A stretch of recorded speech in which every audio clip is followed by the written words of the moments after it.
No reino do Pajeú morava o rei João Ferreira. Ele era conde e barão. Foi o terror da ribeira. Tinha coroa de prata lá no trono da pedreira.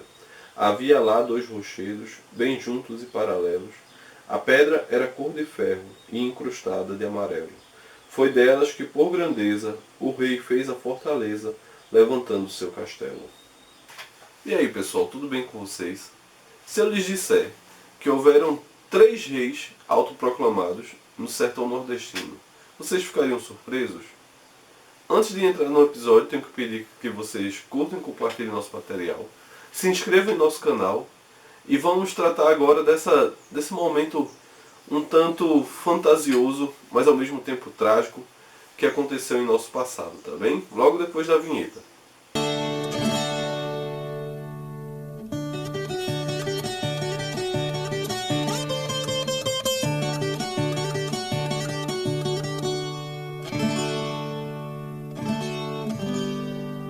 Tudo começa no ano de 1836, quando um homem chamado João Antônio dos Santos, natural de Vila Bela, onde hoje é Serra Talhada, começa a fazer algumas peregrinações pela região do Piancó, Sertão do Pajeú, Mochotó, Riacho do Navio e Cariri, levando consigo 2 pedras, que diz ser preciosas, e que lhe teriam sido reveladas em uma mina encantada, pelo Dom Sebastião, o rei perdido de Portugal.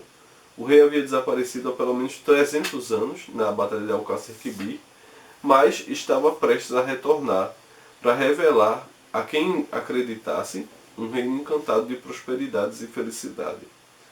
João trazia consigo também um folhetim, justamente narrando a vida e a ressurreição de Dom Sebastião, e trazia também todos seus parentes que serviam numa espécie de apostolado às revelações de João, pregando justamente, principalmente para as pessoas mais humildes e mais carentes que viviam ali na região.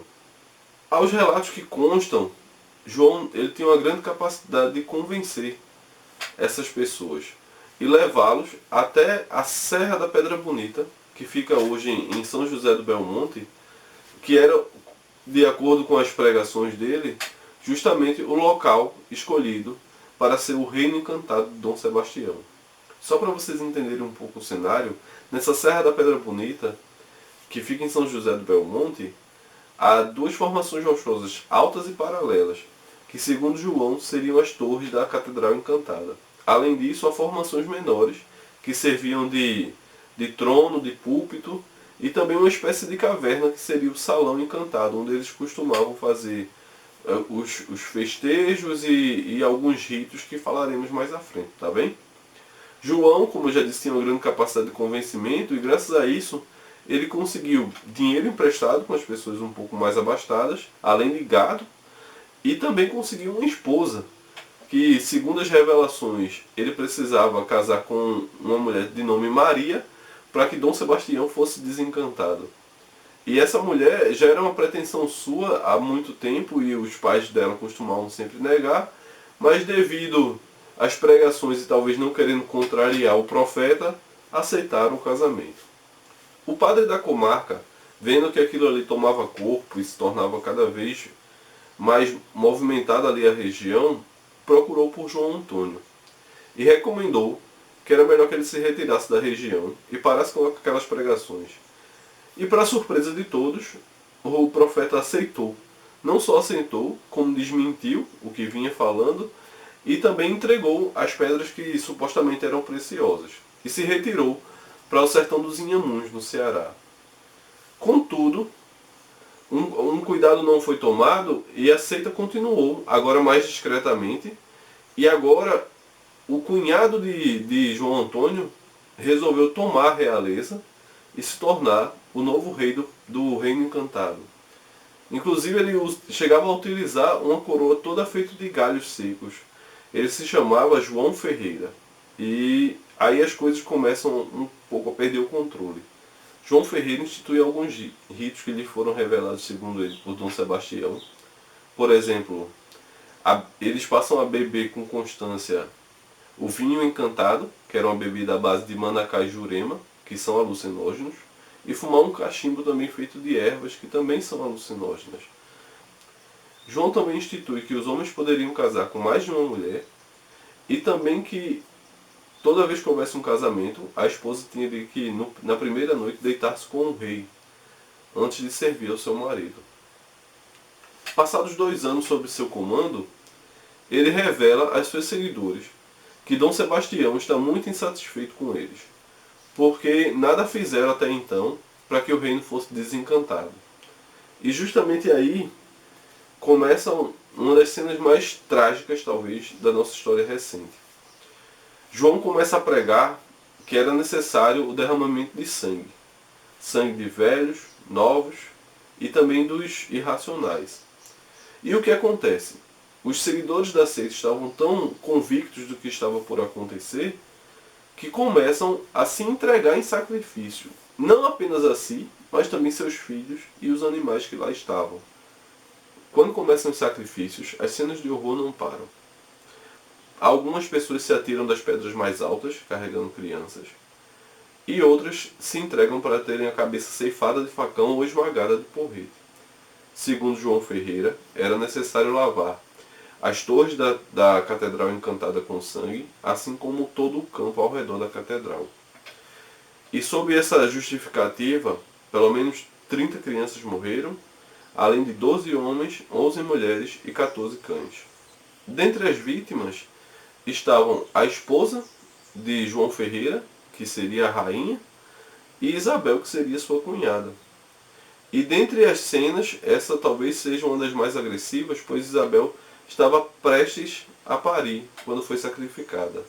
Segundo relatos, ela teria inclusive entrado em trabalho de parto e teria tido a criança enquanto era imolada de facão. Dentro desse alvoroço todo, um vaqueiro chamado José Gomes acabou conseguindo fugir da seita e procurou por ajuda do major Manuel Pereira. E o que ocorre? O major, ao ficar chocado com a notícia que acabara de receber, arregimentou alguns homens ali da região e seguiu até a Pedra Bonita. Chegando lá, o cenário era um pouco diferente do que o vaqueiro tinha deixado. Pedro Antônio, irmão do primeiro rei, João Antônio, insatisfeito pela perda das duas irmãs, resolveu fazer também uma revelação. Segundo ele, Dom Sebastião havia lhe aparecido em sonho e lhe havia informado que era necessário o sacrifício de João Ferreira, o rei em questão, o rei cruel, digamos assim, para que o encantamento fosse quebrado. Rapidamente, os seguidores da seita se mobilizaram, seguraram João Ferreira e esmagaram sua cabeça. Abriram seu corpo e retiraram suas vísceras e amarraram pelos membros em 2 grandes árvores para que o rei sangrasse e, mais uma vez, o encantamento fosse quebrado. Dessa vez, Pedro Antônio assumiria o reinado. E foi justamente com essa cena que o major Manuel Pereira se deparou ao chegar. Os fiéis, com a chegada do major, não quiseram, de maneira alguma, se demover do lugar e acabou acontecendo mais um combate. Nesse combate morreram pelo menos 16 pessoas. 5 soldados, dentre eles 2 irmãos do major Manuel Pereira e mais 11 fiéis. Basicamente foi assim que se deu o fim do reino encantado de Dom Sebastião no sertão do Pajeú. Espero que vocês tenham gostado de escutar um pouco sobre esse momento trágico da nossa história. Ele influenciou muito a literatura local. Autores como Tristão de Alencar, José Lins do Rico, Ariano Suassuna acabaram criando bastante em sua literatura sobre esse tema e criando inclusive um pouco do imaginário que temos hoje sobre esse tema.